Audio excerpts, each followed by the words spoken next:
Hi, my name's Alessia. My family calls me dramatic, emotional, even ungrateful. They told people I just didn't want to be involved when they erased me from my mother's 70th birthday, when they printed my name wrong on official invitations, when they quietly rewrote the trust that was originally mine. But what they didn't say? They used my company's jets, my systems, my contracts, while telling the world I was the failure. And when I found out what they'd done, I didn't scream. I rewrote everything. But now I wonder, what hurts more?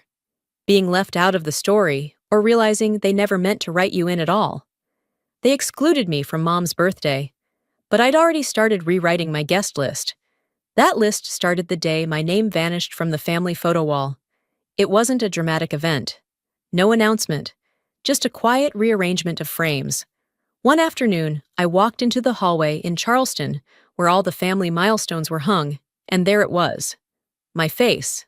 Gone. A photo that used to sit right between Teresa's law school graduation and Dorian's wedding had been swapped for a Carter Foundation award from a local gala. I didn't ask. I didn't need to. Mom always said, "Let's not make a fuss over little things." And that's what I'd become. A little thing. Easier to remove than explain. Easier to replace than recognize.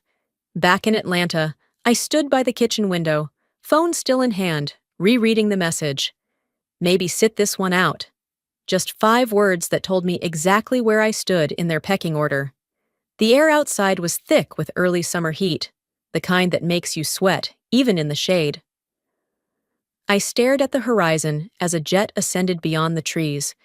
Its tail disappeared behind the cloud line, but my memory didn't. They didn't know. They didn't have to know. The jet belonged to a fleet under my name, leased out through a corporate web so dense not even our family attorney could trace it. It was funny how often people assume ownership looks loud. Cars, parties, plaques on walls. But the loudest kind of power is the one that operates in silence. 6 months ago, I tried to speak up about Dorian's accounting errors, the transfers to a Cayman shell company, the fake consultants. I showed them everything: spreadsheets, timestamps, wire records. Their response? A family intervention. Not for him, for me.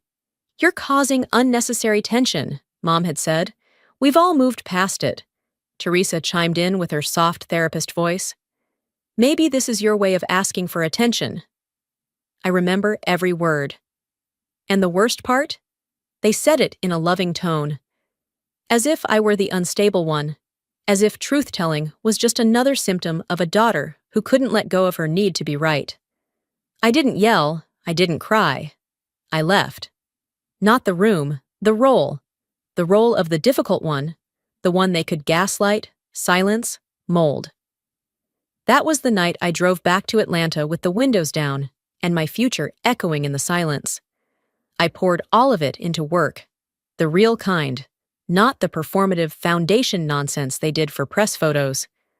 I restructured the company, consolidated the aviation software, pulled in new clients, bought out 2 regional charters, and folded them under my shell. They didn't notice. They were too busy planning Mom's 70th. And now, on the eve of the event, I was being told, once again, to make peace by disappearing. I won't lie, it stung. Not because I wanted a slice of cake or a seat at the table, but because after everything I did to keep the family from imploding, this was my reward. Deletion. I could have replied to the message. Something gracious, something like, "I understand." That's what Alessia, the obedient youngest child, would have done. Instead, I watched that jet, my jet, disappear behind the clouds and thought, "They're flying with wings I built. Let them. Just don't expect me to stay grounded while they do." But plans like that only work when you have no leverage.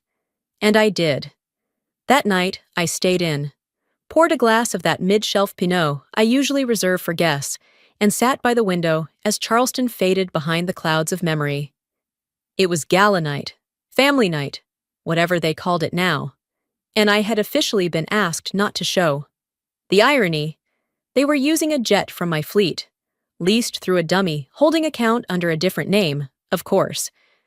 They'd never bothered to ask who owned what. They just assumed anything they used must belong to someone else with a last name that mattered. Mine only counted when it was convenient. My phone buzzed around 7:10 p.m. First came the photos, group shots, balloons, glasses raised in slow-motion boomerangs. Everyone looked like an ad for Southern Harmony. Teresa in that floor-length emerald gown. Dorian, of course, wore navy. The family's golden boy had always had a thing for looking respectable. And there she was, my mother, standing in the middle, wearing the pearl necklace I'd commissioned for her birthday. She didn't know I designed it. Carol, our longtime housekeeper, had helped deliver it discreetly. I'd made her promise not to say anything. At the time, it felt noble. Now, it just felt stupid. They captioned the photo, 3 generations of Carter strength. No mention of the 4th. Me. Then Teresa called. I stared at her name on the screen long enough for it to ring twice. I almost let it go to voicemail. But curiosity, it's a hell of a thing. Hey, she chirped, her voice sugary and just a touch too bright. We're about to toast to Mom. Even Dorian wrote something sweet for once. Want me to put you on speaker? I should have said no. I should have said anything. But instead, I let the line stay open. And then I heard it. To the children who have never left my side, Mom began, her voice proud, polished, rehearsed. To Teresa for being my rock. And to Dorian for showing us all the power of redemption. There was no third name, no pause, not even a breath where mine might have gone. The room burst into clapping. Silverware hit glassware. Someone shouted, "Well said!" Teresa chimed in, "And to family, who always stands together." I bit down on the inside of my cheek, hard. Teresa laughed again, as if it were all so organic, so innocent, as if I hadn't spent the last year cleaning up Dorian's messes behind the scenes and running the very infrastructure that flew Mom to her spa weekends and got her charity guests home from her events. I found my voice, but only enough to whisper, "You forgot someone." I wasn't sure if I hung up or if she did. The line just stopped. I sat there for a while after that, the wine untouched, the house quiet. And I realized something I hadn't admitted to myself until now. It wasn't about being left out of a toast. It was about being edited out, intentionally. People don't have to scream to erase you. Sometimes they just smile and toast to everyone but you. And if they do it long enough, the world forgets you were ever part of the picture. They were rewriting history, while I was still alive to witness it. But I wasn't angry. Not yet. No, something else had started growing in that space. Not rage, not grief. Clarity. Control isn't about noise. It's about knowing when to flip the switch. It had taken me years to learn that. Growing up in a family where volume equaled dominance, I used to think the loudest person always won. But silence, when used intentionally, had its own weight. And lately, I'd stopped filling up every space with explanations no one was asking for. That night, I scrolled through the latest round of party photos. More compliments under Teresa's curated captions. I wasn't angry anymore. Just observant. Detached in the kind of way that comes when you realize your name isn't just forgotten, it's been quietly replaced. I clicked open the last photo she'd posted. It was a close-up of Mom, hands folded under her chin, smiling like the world made perfect sense. She wore the necklace I'd sent her, the one I had designed, the one I hand-picked each element of, from the single pearl I found in Sanibel to the gold clasp I had custom forged. Engraved on the back was a single line, LK, worth more than you know. I didn't attach a name. I didn't want recognition. That was never the point. But the caption under the photo read, "From her favorite daughter, timeless, just like her." Favorite daughter? The comments followed fast. "Teresa, you always have such impeccable taste." "She's lucky to have you." "Of course you picked it out. It's perfect." I stared at the screen until it blurred. Then I zoomed in on the necklace, just to confirm it was the same one. Of course it was. That was the part that hurt. I had given it freely, and they'd taken it fully. My phone sat heavy in my hand as I scrolled back to the original invoice, the delivery receipt, the card that I'd left blank, by design. I wanted the gift to speak louder than my name ever could, but Teresa had spoken for me, and no one questioned it. I sat back, chewing over the same truth I kept bumping into. It was never about facts in our family. It was about who said them loudest, prettiest, most convincingly. They didn't need to erase me in public. They just had to let others assume I was never there. I opened my contacts and tapped Carol's number. She answered after 2 rings. "Evening, Miss Alessia." "Carol," I said slowly, "did anyone ask about the necklace?" She hesitated, and I could almost hear her shifting the phone from one shoulder to the other. "Well, your mother assumed it came from Miss Teresa." I didn't correct her. "Did you know it would play out like that?" "I suspected," she admitted gently, "but you never told me to say otherwise. And Teresa, she just stepped into the space you left blank." There it was. Teresa didn't steal the gift. She claimed the silence. And I let her. Not because I was weak, but because I was tired. Tired of explaining my choices to people who already had their version of the truth laminated and framed. After we hung up, I walked to my desk and pulled the original sketch of the necklace from a drawer. My initials were on the back of that sheet. The clasp design bore my exact proportions. It wasn't proof for anyone else. It was proof for me. They can pretend she picked it. But I knew the origin. I knew the story. And deep down, so did Carol. Maybe even Mom. But it didn't matter anymore. Because if I had learned anything over the past few months, it was this. Sometimes you don't fight lies with louder truths. Sometimes you build so quietly that by the time they realize you were the architect, the entire house is already under your name. They stole credit. They rewrote history. But I was rewriting ownership, and they weren't invited to the edit room. And this time, I was done pretending to swim. I turned off the living room lamp, letting the low amber glow fade as the city lights outside flickered through the blinds. The silence inside my condo wasn't cold anymore. It was intentional. I stood by the window, arms folded, watching another of my jets take off from the private strip across the river. It was the same model I'd insisted on upgrading the fleet with, a sleeker engine, better fuel economy, and a cabin system so quiet the hum barely registered over conversation. I didn't need to guess who was on board. The tail number confirmed it. Same jet Mom had used last week for her so-called girls' retreat in St. Bart's. She'd bragged about how smooth the flight was in a text to Teresa. Teresa forwarded it to the family group chat, conveniently omitting that the carrier belonged to Elite, my company. They thought they were chartering from a boutique executive firm.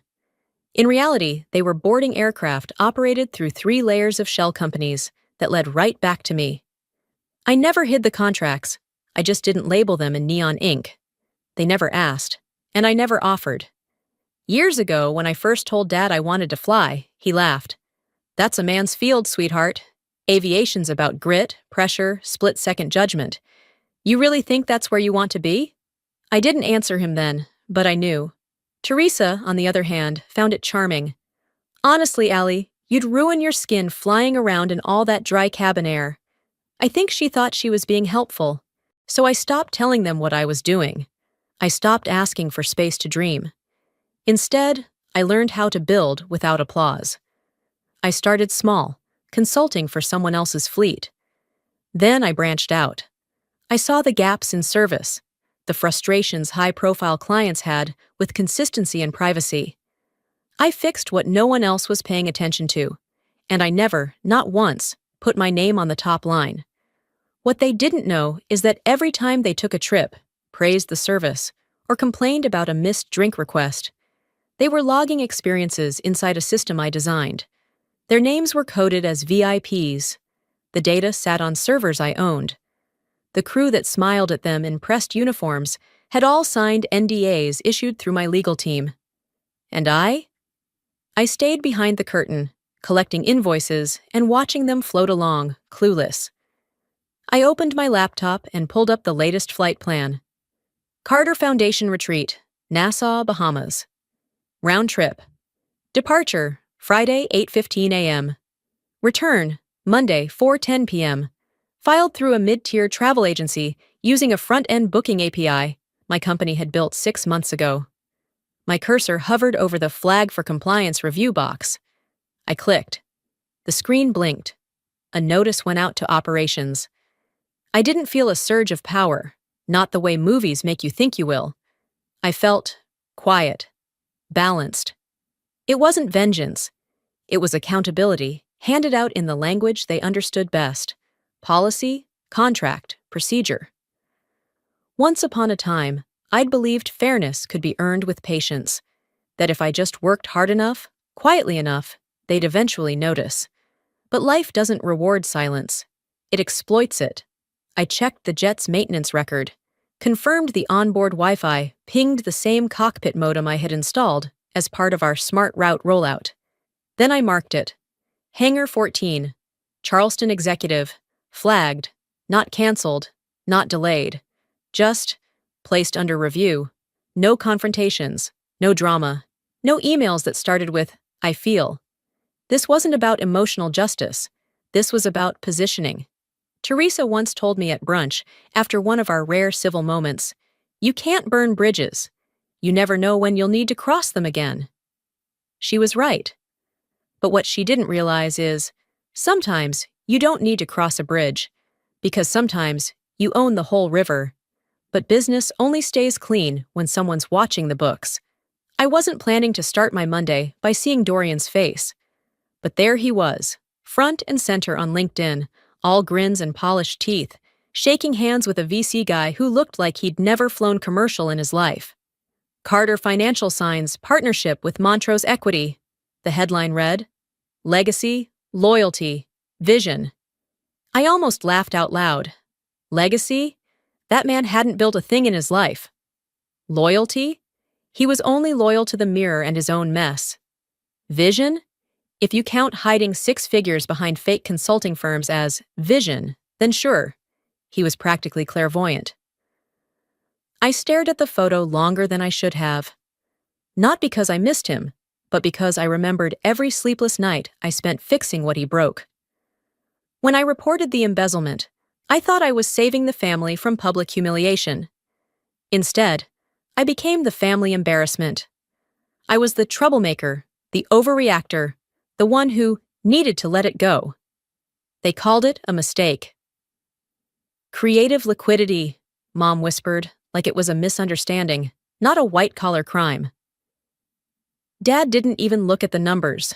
I remember him leaning back in his chair, arms crossed, saying, "You sure you're not just jealous of your brother's success?" That one stung.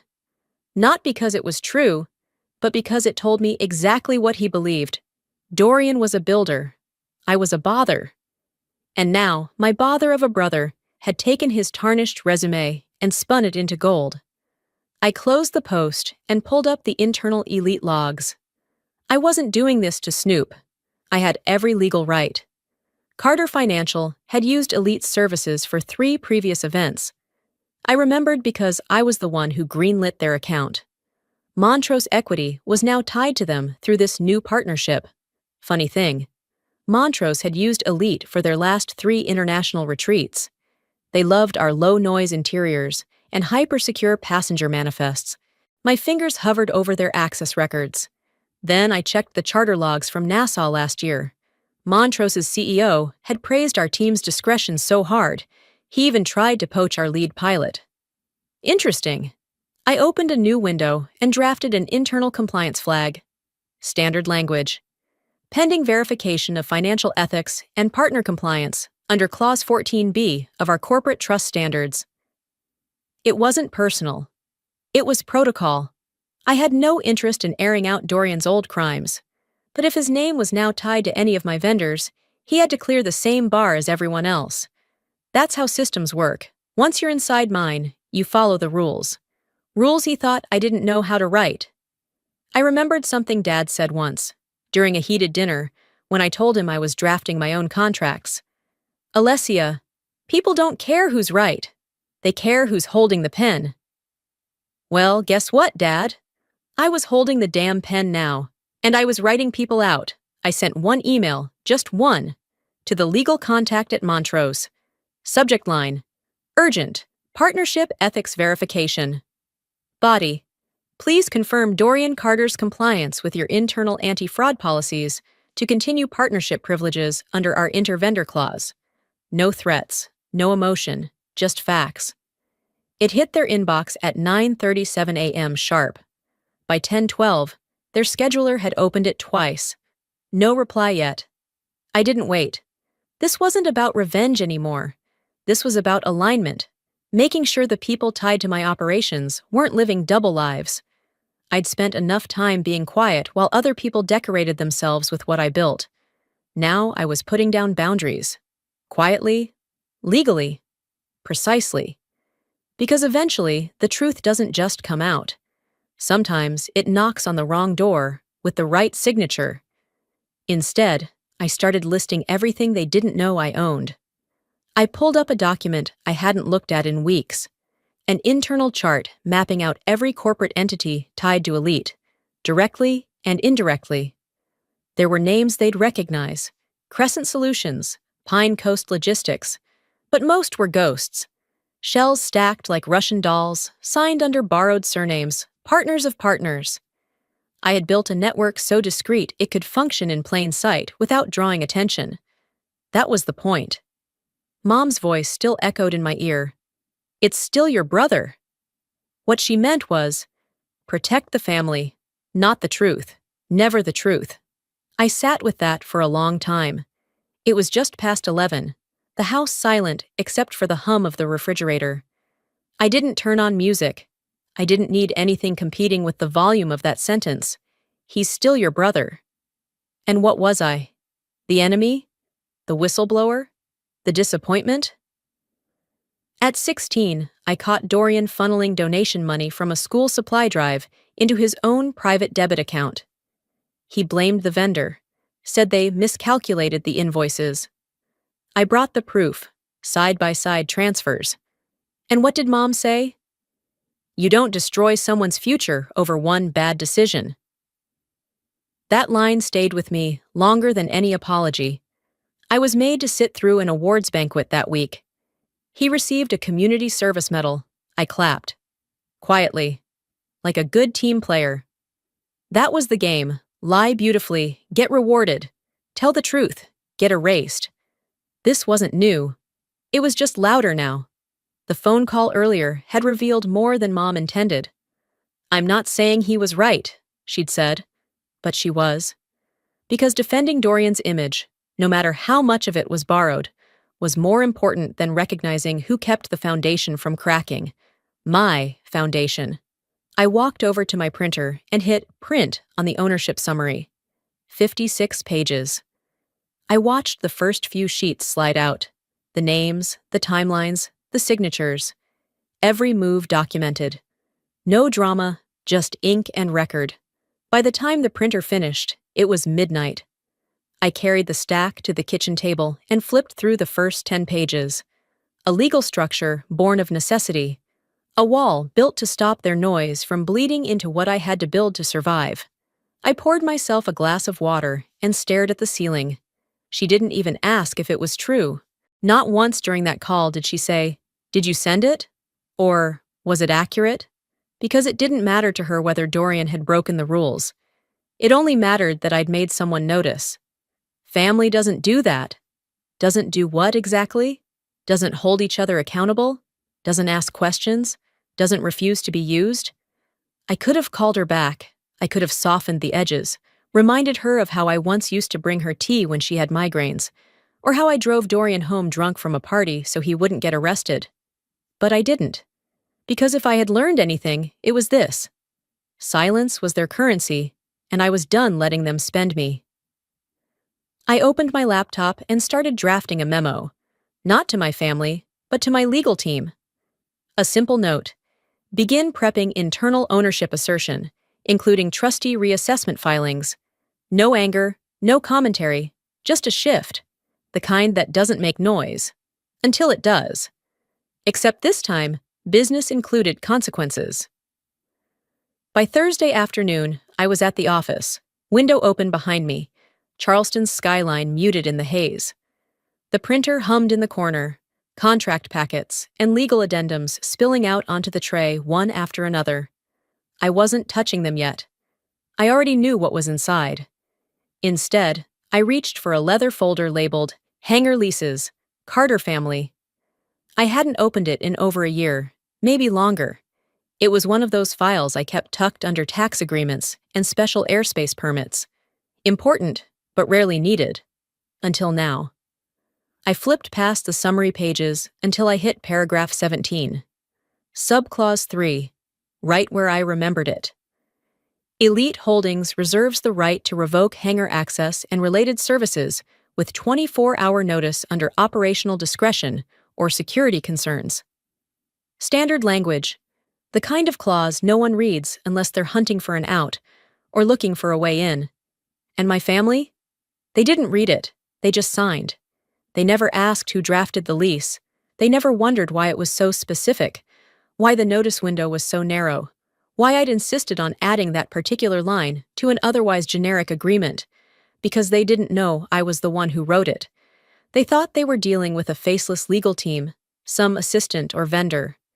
Maybe someone young and eager to impress. They never imagined the clause was mine, that I built it, word by word, like a trapdoor under their feet. Just in case. While they poured champagne over ribbon cuttings and boasted about family-owned legacies, I was embedding contingencies, quiet little escape hatches no one noticed until someone pulled them open. And now, I was ready to test one. I leaned back in my chair, rereading the clause slowly, then picked up the phone and buzzed Sarah, my head of legal. I need you to issue a formal notice for Hangar 19, I said. Use the 24-hour clause. Activation. Tomorrow morning, 8 a.m. There was a beat of silence on the other end. You're sure? She asked, cautious but composed. Very. Reason? I hesitated, then answered with the truth. Operational security. She didn't ask which operation. That's what I liked about Sarah. She knew when to follow the rulebook and when to trust the hand holding the pen. I ended the call and opened my inbox, scrolled to the archived contracts, and cross-checked the routing logs for the jet parked at Hangar 19. Sure enough, it was the Carter family's flagship plane, the one Mom insisted on calling the Legacy. The irony didn't escape me. They'd be flying out Saturday morning. Nassau. Carter Foundation Leadership Retreat, sponsored by a company that had quietly trimmed my name out of every footnote. Not anymore. I checked the calendar. There were still a few hours left in the day, and I didn't want to rush this. I wasn't operating out of emotion. This was structure, clean, silent, effective. They wouldn't receive an alert tonight. No warning, no blinking system. But tomorrow, when they showed up with luggage and press folders and legacy branding, they'd find the hangar dark, the plane locked, and no staff on site. Just a small paper notice posted at the gate. Access temporarily suspended under operational review. Please contact your leasing administrator. They would call the number on the sheet. It would route to a department that only spoke in protocol and escalation chains. No apologies, no explanations. Because this wasn't revenge. This was architecture. They taught me to build walls to keep my mouth shut. So I learned to build systems instead. Systems that could speak without me. I packed up the folder, slid it back into the drawer, and turned off the printer. It was nearly 6. The city outside had started to flicker to life again. Car lights threading through traffic, sirens in the distance, the pulse of people who didn't know their weekend plans were about to change. But I knew. I reached for my keys. Because while they'd be stuck grounded, staring at a locked gate, I'd be airborne. Off to the next deal, my next project, my next move. They wouldn't even know what hit them until the jet didn't move. And by then, I'd already be gone. Because if silence was my crime, I'd weaponize it properly. The sky was already pinking when I stepped out of the car. I had driven straight from the office to my place in Midtown, bypassing traffic by cutting through the back streets I knew too well. The weight of the week was tucked into my shoulders, but I wasn't tired, just focused. My plan didn't need noise. It needed timing. And that part I'd perfected. I poured myself a glass of water, took off my shoes, and sat at the kitchen table where my laptop waited. Still open, glowing softly in the dim light. One more look at the schedule. 7:17 p.m. The Jet's check-in window began at 7:10. I opened the family group chat. Not to speak, just to read. No one had mentioned me, of course. Mom had shared a photo of the flower arrangements for the retreat departure. White roses, navy ribbons, Carter Foundation tags printed in gold. Beneath it, Teresa replied, "Elegant, just like our legacy." That word again. Legacy. It wasn't the word that got to me. It was how easily they used it, like it had no cost, like it wasn't built on someone else's back. I stared at the screen a moment longer. Then, at 7:12 exactly, I opened a blank text and typed, "I won't be at Mom's birthday, but you may want to double-check your flight plan for Monday. Send. No emojis, no follow-up, not even my name. Let them sit with it." 3 minutes passed, then 6. Then my screen lit up. Teresa. "What are you talking about? Don't start this, Alessia." I didn't respond. Instead, I tapped into the back-end control panel for Elite Airfield Systems. Selected Hangar 19. Scroll. Tap. Override authorization? Yes. I toggled the switch. Nothing flashy. No alarms. Just a quiet shift in protocol that locked the doors, disabled fueling permissions, and froze the departure manifest in place. Then came the second call. Not from them directly, but from their assistant, Caitlin. Her voice was tight but polite. "Hi, Alessia. Sorry to bother you, but there seems to be an issue with the boarding app. The jet isn't verifying credentials for tomorrow's flight. I think something's wrong with the reservation server." "Oh?" I said, sipping my water. "That's odd. Do you happen to know who we should talk to at Elite for a manual override?" "I'll look into it," I said, then hung up. I walked to the living room and sat down, curling my legs under me as the quiet took hold. This was the part they never taught. The stillness after the switch is flipped. Not vengeance, just the calm of control. I opened a second window and composed a brief message to Marcus, our operations lead at the Ground Control Center. Flight 719 Carter. Cancel takeoff clearance. Confirm full lockdown. Don't lift without executive override. I didn't need to say anything else. He knew the weight of my words. I sat back and waited. Because sometimes the most powerful thing isn't what you say, it's what you don't allow. 20 minutes later, I got the update. The pilot had attempted to log in. Credentials failed. The system responded with, "Access denied. Restricted flag triggered by internal security protocol." Their jet? Going nowhere. Their plans? Grounded. Their image of untouchable legacy? Fractured. One silent keystroke at a time. I looked at the clock. 7:41. They were probably just sitting down to dinner, wine glasses clinking, talking about their upcoming impact retreat. And I? I was at home, barefoot, in sweatpants, making power plays without ever raising my voice. They used to call me the troublemaker. But trouble doesn't look like shouting. Sometimes, trouble just looks like a quiet woman with the right passwords. If they gave me a mic, I'd use it, just not the way they expected. The next morning, my phone rang as I was stepping out of the elevator into the office. The number was familiar, Dad's cell. I debated letting it go to voicemail, but something in me, curiosity, maybe spite, made me pick up. He didn't say hello. "What's going on, Alessia? Teresa says you're interfering with logistics. The jet, the retreat. What the hell are you doing?" I kept my voice flat. "I'm applying internal compliance, nothing more." He was quiet for a second, then sighed. "You know," he said, "your sister's always been the likable one. Easy to work with, no drama. You make people tense." It landed like a slap, but I didn't flinch. I'd heard versions of that for most of my life. You're too intense. Can you not take everything so seriously? It's just a joke. Those phrases were like wallpaper in our family's home, always there, part of the decor. So I said nothing. Let the silence do the talking. He didn't even ask if what Teresa said was true, just accepted her version and ran with it. I'm in meetings, I said, then hung up before he could say anything else. After lunch, I checked my inbox and found a message from Paige, a friend from college who still volunteered with the Carter Foundation. Just wanted to say hi, and wow, love that you're on the gala list. Didn't know you were speaking. So cool. I blinked. I wasn't on any list. She forwarded the digital invite. I clicked the link. There it was. Carter Foundation Annual Gala. Featured guests: Teresa Calvin, Dorian Molesky, Loretta Calvin, and Alyssa McKinnon. I stared at the name. It wasn't a typo. It wasn't even close enough to be accidental. It was a version of me that didn't exist. And she, this fictional shadow of me, was seated at a table labeled Extended Sponsors and Staff. A polite way of saying, not family. No mention of my role. No reference to the jet fleet that carried their events.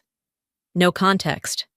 They didn't even bother to ask if I was coming, I muttered aloud. They just wrote me in like a footnote, a detail they had to acknowledge legally, so they turned me into a shadow to soften the edges. I scrolled down and saw the RSVP button. There were options to confirm attendance, select a meal, and, at the bottom, a checkbox. Interested in delivering brief remarks, subject to approval. I checked it. A minute later, an auto response came back. Thank you, Alyssa. Your request to speak has been approved. Topic: Legacy. I closed the tab. They wanted me muted, misnamed, parked at the edge of their curated narrative. Instead, I was walking in with my real name and their real story. Not the version they rehearsed for the press. Not the version with ribbon cuttings and foundation slogans. The one with spreadsheets, with shell companies, with the daughter who built the runway under their feet. I booked my flight to Charleston for the gala weekend. Not on their jet, on mine. And I wasn't finished speaking. Not yet. The room was hushed, an unnatural quiet for a Carter event. For a family that prided itself on appearances and practiced applause like it was part of the bloodline, the silence felt like a power shift. I could feel Teresa watching me from her seat. Her hands probably still warm from the standing ovation she received just minutes earlier.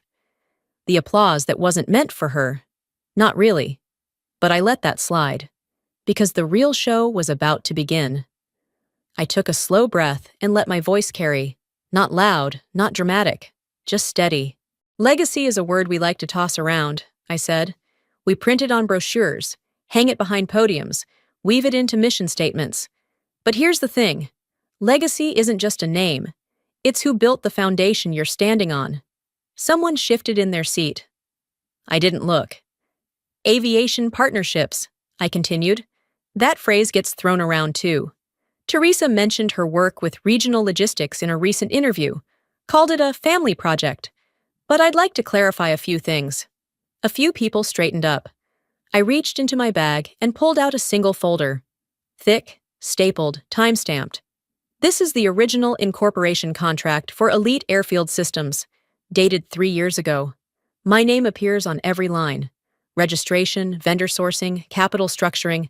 I negotiated the first private jet lease before anyone else in this room even knew the company existed. My voice didn't shake. Teresa did not design the system. She didn't build the logistics software, didn't sign the contracts, didn't manage the security team that screens every passenger on every elite flight. That was me. Still no reaction from the front table. Just polished smiles starting to slip. I closed the folder gently, letting the sound echo just enough. I've stayed quiet out of respect. For the family, for the image, for the illusion that we've all been rowing in the same direction. But when you build the boat and someone else tries to steer it into photo ops, you eventually have to grab the oar back. I looked at Mom. She didn't blink. I looked at Dad. He adjusted his cufflink, a habit of his when he's uncomfortable. I looked at Dorian. He was sipping water, slow, calculated. And then I looked at Teresa. She gave me a smile, brittle at the edges. The kind that says, "Let's talk about this later," in front of 100 people. Too late. Before I step off this stage, I'll say this, I added, my voice softening. If you want to celebrate legacy, start by acknowledging who actually laid the bricks. Applause didn't come immediately. Just a few hesitant claps from the back. One from someone near the bar. It grew from there, awkward and reluctant, like the crowd was trying to decide if it was safe to agree with me yet. I stepped down slowly, walked past the tables, past the marketing director from the family firm who used to pretend not to remember my name, past Aunt Evelyn, who once said at Thanksgiving, "Alessia's more of a background type, don't you think?" I walked right past the family table, and as I passed Teresa, I heard her whisper, "You made your point." I didn't stop, but I did answer. "No," I said without turning. "I just started telling the story right." But doing better meant being ready for retaliation. By the time I got back to my hotel suite, the buzz of the gala had already started bleeding into local press. Someone had live-streamed part of my speech. A trimmed-down clip was already circulating. Me at the podium, saying, "If you want to celebrate legacy, start by acknowledging who actually laid the bricks." That line was now the headline on a small Charleston news site. Comments ranged from, "Finally someone said it," to, "Why bring drama to a fundraiser?" I knew how these things worked. The truth always came wrapped in controversy, especially when it was delivered by the person everyone had agreed should be quiet. I showered, answered a few emails, declined a calendar invite from a foundation subcommittee meeting I had never agreed to attend in the first place.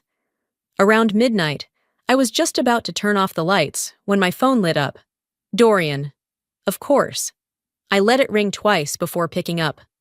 "Look," he started, tone already defensive. "I get it. You were hurt. You did what you had to do, and honestly, you were right about the Montrose thing. I messed up." I didn't say anything. "But we can fix this," he added quickly. "Just need a little help. Not even long-term. Short-term access to the trust account, just to show investors everything's still in order." There it was.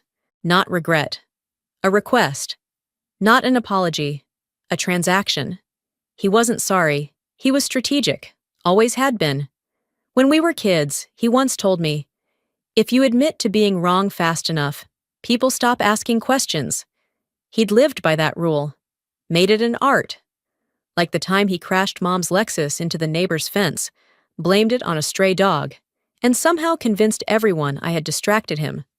I spent 2 weekends grounded while he played basketball, and got congratulated for staying calm under pressure. Nothing had changed. "You didn't call to apologize," I said. "You called to negotiate." Silence on the line. "I just need to show that I still have access." "And you don't," I cut in, "because you breached the agreement. Multiple times." That was years ago. And yet, here you are. Same behavior, different watch. "You really want to air all this in front of investors?" he snapped, dropping the performance. I smiled, even though he couldn't see it. "Funny," I replied. "You weren't worried about public image when you were funneling fake invoices through shell vendors." He hung up. No drama, no slam. Just a quiet click. I set my phone down and turned back to my laptop, logged into the Family Trust Management portal. Located Dorian's access permissions. Clicked Revoke. Reason for removal. Repeated breach of fiduciary responsibility. A message popped up. "Are you sure you want to proceed?" I clicked yes. For years, I'd been told to stay in line, to play my part, to let the men handle the numbers while the women handled the image. But now I was handling both. They wanted me to act like I was part of the family business, so I did, just better, and I still hadn't played my final card. At 8:03 a.m. sharp, my phone lit up. The name on the screen was Jill, Elite's head of operations. She only called when it mattered. Her voice was steady, but I could hear the shift beneath it. Ms. McKinnon, we've received confirmation from ground crew. The Carter jet is locked. Hangar access revoked. Pilots requesting override. I glanced at the time on my laptop, still open from earlier. They're asking if this is an error. It's not, I said, standing from my chair and moving toward the window. It's business. There was a pause. Then Jill simply said, "Understood," and hung up. I let the phone fall into my palm and stared out at the tarmac in the distance. Tiny planes like silver insects taxiing slowly under the morning light. From my view, the world looked organized, predictable, like rules had meaning again. One tap. That's all it took. One tap in a system I had designed from scratch. All access marked, temporarily restricted. Crew scheduling, frozen. Fuel authorization, revoked. Onboard Wi-Fi, disconnected. Passenger manifest, sealed. The note on their charter file read, "Pending compliance with internal audit and verified chain of command." That clause had been there from the beginning. No one reads the fine print.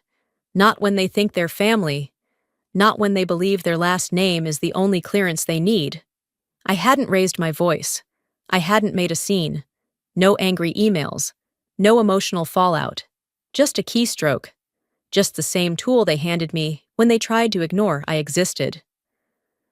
I leaned over the counter in my office kitchen, poured a cup of coffee, and whispered to myself, "Always read the fine print." That phrase used to be a joke in our family. Dad would say it whenever a bill came in with hidden fees or Mom's magazine subscription auto-renewed without warning. But it stopped being a joke when I realized I was the fine print, the part they skimmed past until they needed something. Then suddenly, I was expected to be available, agreeable, invisible. Not anymore. This used to feel like betrayal. Now it felt like liberation. I wasn't punishing them. I was simply no longer paying the price for their comfort.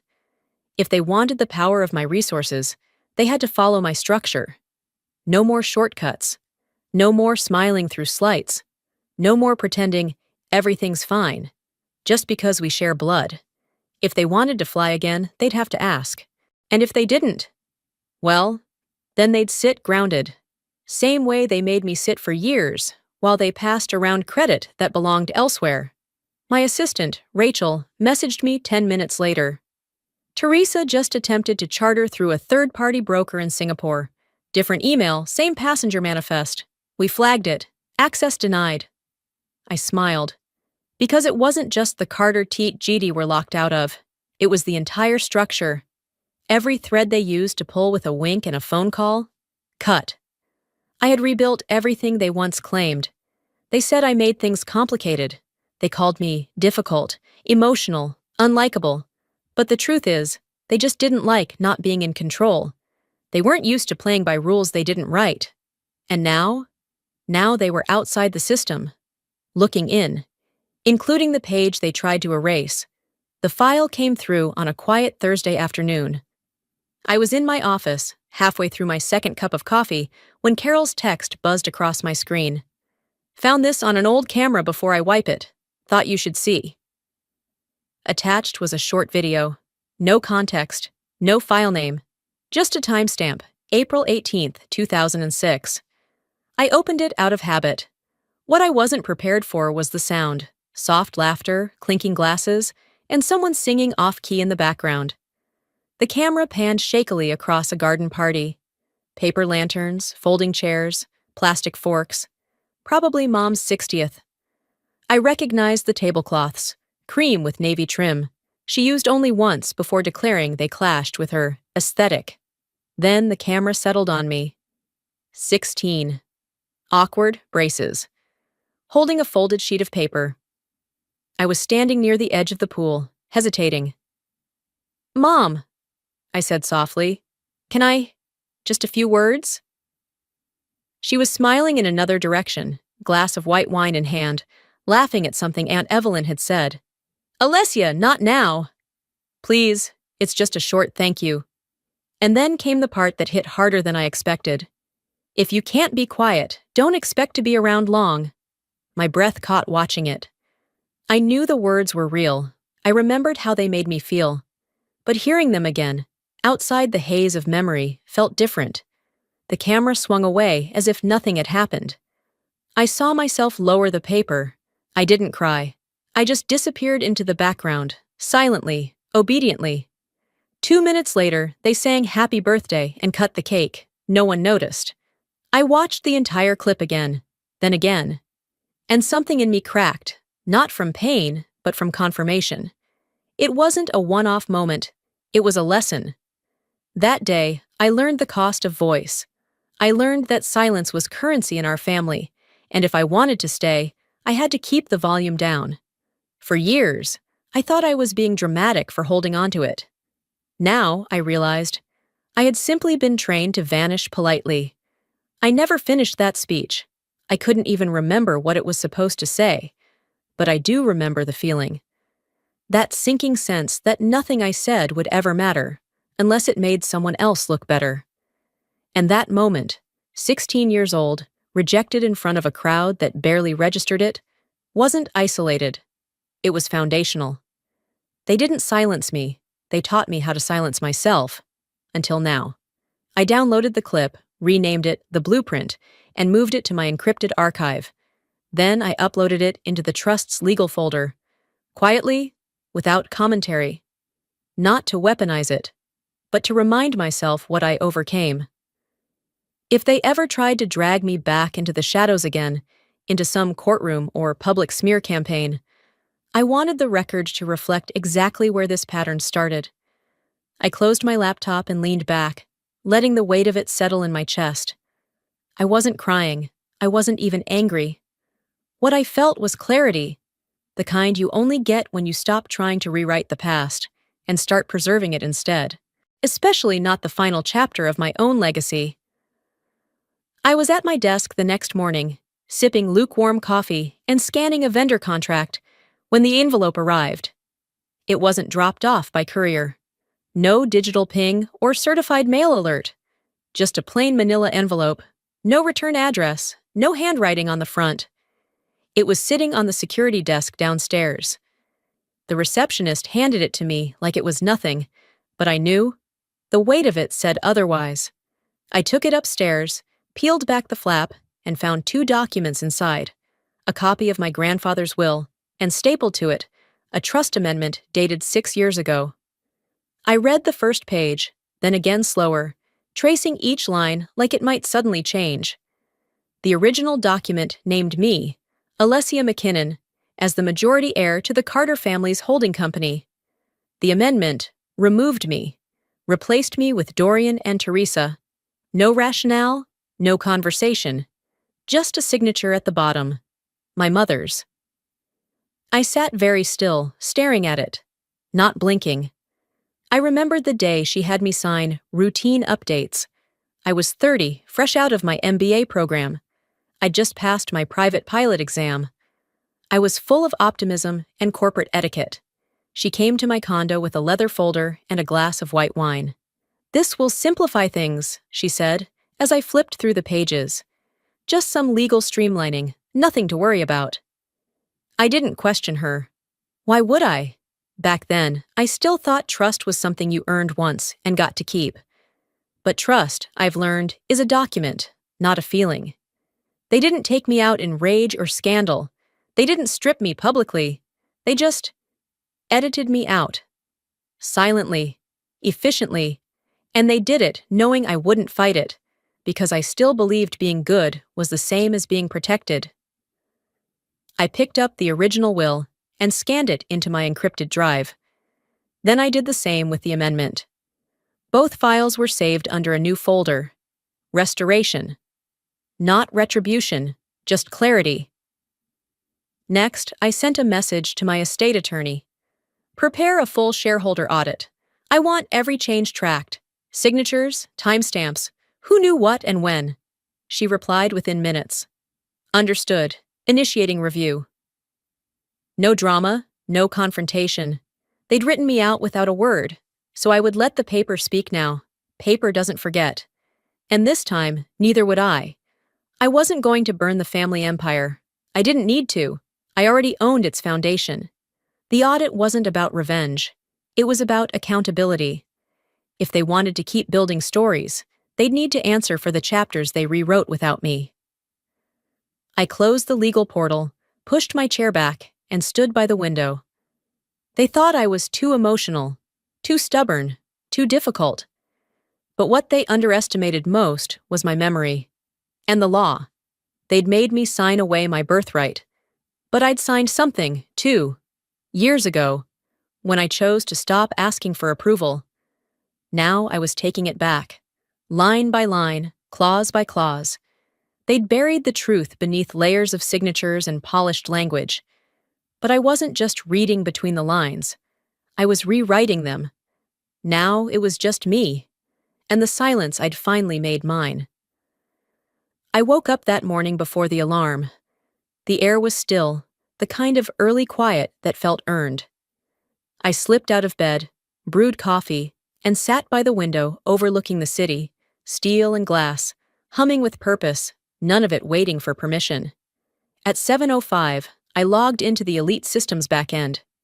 3 names: Teresa Calvin, Dorian Molesky, Loretta Calvin. I hovered the cursor over each and clicked Revoke Access. One by one, like removing keys from a ring I never agreed to carry. Under Reason for Action, I typed internal conflict, breach of ethics, financial obfuscation. Simple, impersonal, corporate. The way they liked it. No emails, no announcement, no confrontation. Just clean execution. The kind they once praised me for in business settings. Efficient, unemotional, reliable. This time, it was used on them. By 7:45, the first call came in. Teresa. I didn't answer. A second call. Voicemail. What are you doing, Alessia? This is family.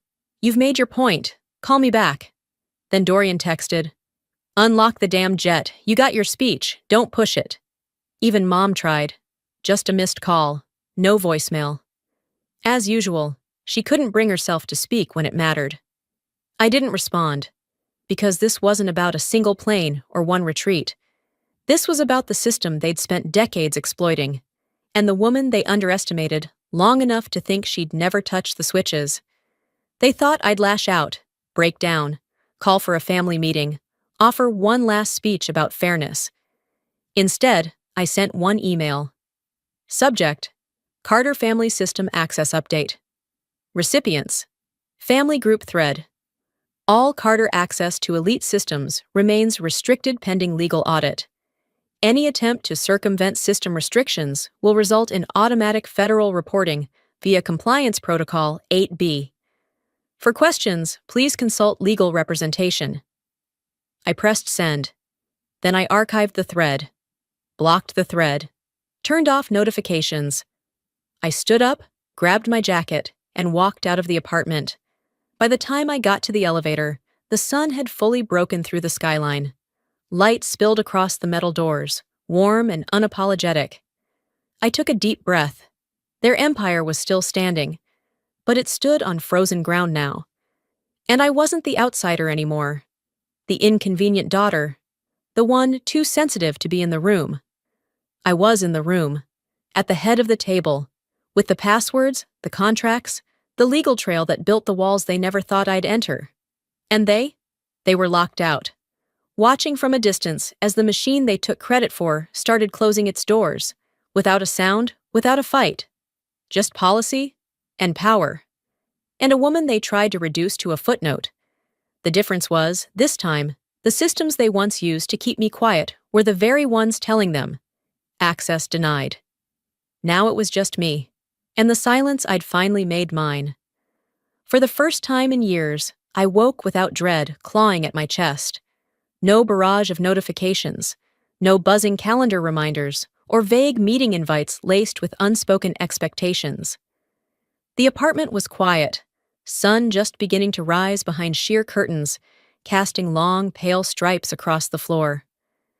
My breath was steady. I could hear it, really hear it. Inhale. Exhale. Simple.